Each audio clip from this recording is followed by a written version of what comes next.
எனக்கு வந்து சராசரியா ஒரு நாளைக்கு ஒரு 200 ஃபோன் வரும். அதுல வந்து 190 ஃபோன் வந்து நல்ல விதமா வரும்.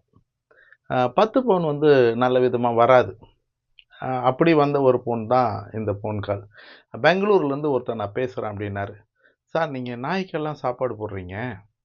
அது எதுக்கு சார் நீங்க வந்து தெருவுல வச்சு சோறு போடுறீங்க? அத உங்க வீட்ல கொண்டு போய் வச்சுங்களேன். அப்படியே பெங்களூர் கொஞ்சம் வாங்க. நெறைய நாய் இருக்கு. மொத்தத்தையும் எடுத்துட்டு போய் உங்க வீட்லயே வச்சு மொத்த நாய்க்கும் சோறு போடுங்க அப்படின்னு சொன்னாரு. அப்ப நான் பதில் சொன்னேன், என் நாய்க்கு நான் என் வீட்ல தான் நான் போடுறேன், சாப்பாடு போடுறேன். தெரு நாய்க்கு நான் தெருவுல சோறு போடுறேன். அது வந்து தெருவுக்கு சொந்தமானது. அது இல்லாம அரசாங்கத்துக்கு சொந்தமானது. அதுக்கு நான் சோறு போடுறேன். அது தப்பு இல்ல. தப்பு தான் சார். தெருவுல இருக்கிற நாய்க்கு நீங்க தெருவுல ஏன் சோறு போடுறீங்க? உங்க வீட்ல கொண்டு போய் வச்சு போடுங்க அப்படின்னு சொல்லி சொன்னாரு. அப்புறம் நான் ஒரு கேள்வி கேட்டேன். நீங்க வாழ்நாள்ல ஏதாவது நல்லது செஞ்சிருக்கீங்களா? அப்படின்னு கேட்டேன். எவ்வளோ நல்லது செஞ்சிருக்கேன். என்னைக்காவது பிச்சைக்காரங்களுக்கு பிச்சை போட்டுருக்கீங்களா? என்னைக்காவது?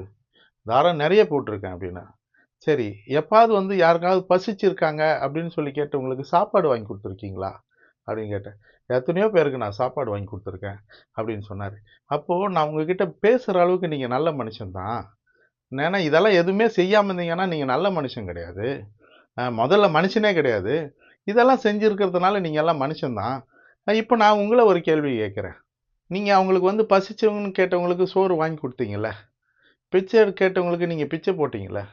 எதுக்கு அவங்களுக்கெல்லாம் அங்கேயே போட்டு விட்டீங்க? உங்க வீட்டுக்கு கூட்டு வந்து வச்சுக்க வேண்டியது தானே!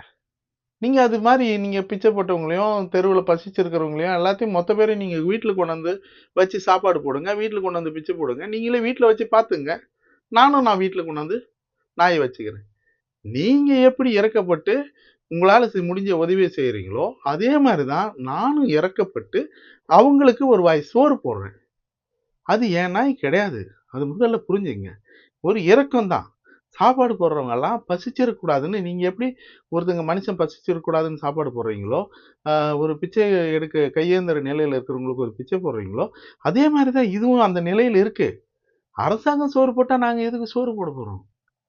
அப்படிதானே? இப்ப காட்டுல இருக்கிற யானைக்கு தண்ணி இல்லன்னா கொண்டு போய் ஊத்துறாங்கல்ல. அந்த மாரி அரசாங்கம் இதுக்கும் சோறு போடட்டும். நாங்க எதுக்கு போட போறோம்? அப்படின்னு சொன்னேன். எவ்வளோதான் சொன்னாலும் அவங்க புரிஞ்சுக்க போறதில்ல. அவங்க நிலையில அவங்க இருக்காங்க. எங்க நிலையில நான் இருக்கோம். அ தெருவுல வந்து கஷ்டப்பட்டு தான் சோறு நல்லது செய்றது திருட்டுத்தனமா தான் செய்ய வேண்டியிருக்கு. இப்ப நம்ம திருட்டுத்தனமா தான் செய்றோங்க நெறைய பேரு. கொஞ்சம் அந்த நாட்டு நாய்க்குட்டிகள ரோட்ல இருந்து தத்து எடுங்க. வீட்டுக்கு கொண்டு போங்க. நாட்டு நாய் தெரு நாய்க்குட்டிகள வீட்டு நாயா மாத்துங்க. அவங்களுக்கு கொஞ்சம் சாப்பாடு குடுங்க. கொஞ்சம் தண்ணி குடுங்க. இது எல்லா பிரச்சனைக்கும் தீர்வா இருக்கும். நீங்களும் உணவளிக்க உதவலாம்.